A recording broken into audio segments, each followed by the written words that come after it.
హరీష్ రావు నివాసానికి వెళ్లి 2 గంటల పాటు చర్చించారు బీఆర్ఎస్ వర్కింగ్ ప్రెసిడెంట్ కేటీఆర్.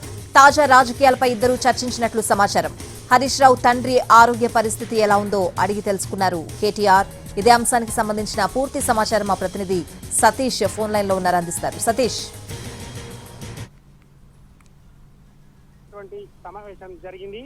ఇప్పటికే బీఆర్ఎస్ లో హరీష్ రావు మీద కొన్ని తీవ్రమైనటువంటి ఆరోపణలు వస్తున్నాయి. దానికి సంబంధించి ఆయన కూడా మీడియా సమావేశంలో ఇంతకుముందే మాట్లాడినటువంటి నేపథ్యంలో హరీష్ రావు నివాసానికి వెళ్లి బీఆర్ఎస్ వర్కింగ్ ప్రెసిడెంట్ కేటీఆర్ సమావేశమయ్యారు. దాదాపు 2 గంటల పాటు జరిగినటువంటి సమావేశంలో చాలా రాజకీయపరమైనటువంటి చర్చలు జరిగినట్టుగా కూడా తెలుస్తుంది. అయితే దీనికి సంబంధించి ప్రధానంగా హరీష్ రావు తండ్రి ఆరోగ్యం కొంతకాలంగా అనారోగ్యానికి గురయ్యారు. ఆయన ఇటీవలి కాలంలోనే గచ్చిబౌలిలో ఆసుపత్రిలో కూడా కొంత ట్రీట్మెంట్ తీసుకుని ఆయన డిశ్చార్జ్ అయ్యి ఇంటికి వచ్చారు. అయితే హరీష్ రావు తండ్రిని పరామర్శించడానికి వచ్చినటువంటి కేటీఆర్ హరీష్ రావు తండ్రిని పరామర్శిస్తూనే తాజా రాజకీయాలపై కూడా చర్చించారు. 2 గంటల పాటు అంటే కోకాపేటలో ఉన్నటువంటి హరీష్ రావు నివాసానికి సడన్ గా వచ్చారు. హరీష్ రావు తండ్రిని పరామర్శిస్తూనే ఇప్పుడు జరుగుతున్నటువంటి రాజకీయ పరిణామాల నేపథ్యంలో ఆయనతో చర్చిస్తున్నట్టుగా కూడా తెలుస్తుంది. అయితే ప్రధానంగా హరీష్ రావు కొత్త పార్టీ పెడతారని, వేరే పార్టీలోకి వెళ్తారని చెప్పి సోషల్ మీడియాలో వచ్చినటువంటి దానికి హరీష్ రావు నేరుగా స్పందించారు.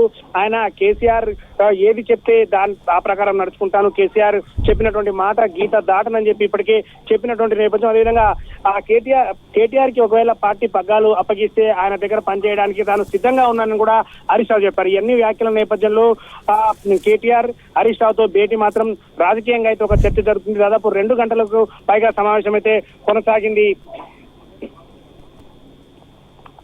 Right Satish, thank you.